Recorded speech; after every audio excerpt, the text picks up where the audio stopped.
حضرت صلی اللہ علیہ وسلم نے فرمایا، درختوں میں ایک درخت ایسا ہے کہ اس کے پتے نہیں جھڑتے، اور مسلمان کی مثال اسی درخت کی سی ہے، بتاؤ وہ کون سا درخت ہے؟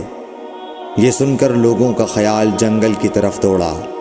عبداللہ رضی اللہ تعالی عنہ نے کہا، میرے دل میں آیا کہ وہ کھجور کا درخت ہے، مگر میں اپنی کم سنی کی شرم سے نہ بولا۔ آخر صحابہ نے حضرت صلی اللہ علیہ وسلم سے پوچھا کہ وہ کون سا درخت ہے؟ آپ نے فرمایا، وہ کھجور کا درخت ہے۔ صحیح بخاری حدیث نمبر 61۔